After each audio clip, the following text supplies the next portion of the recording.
Hello everyone, good morning. মায়ের কথা মতন চলে এসেছি ছাদে।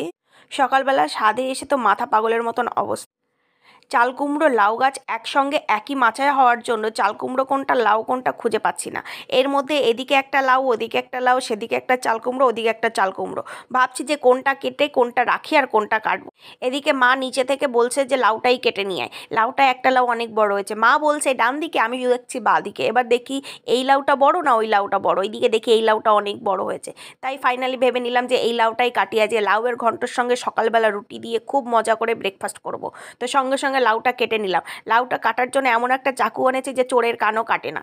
এখন চোরের কান যখন কাটছে না তখন লাউয়ের কানটাই কাটি ভালো করে। এবার দেখো কাটতে তো পারছিই না, এবার কি করে কাটবো, লাস্টে ওটাকে আমার টেনে ধরে ছিঁড়ে নিতে হলো।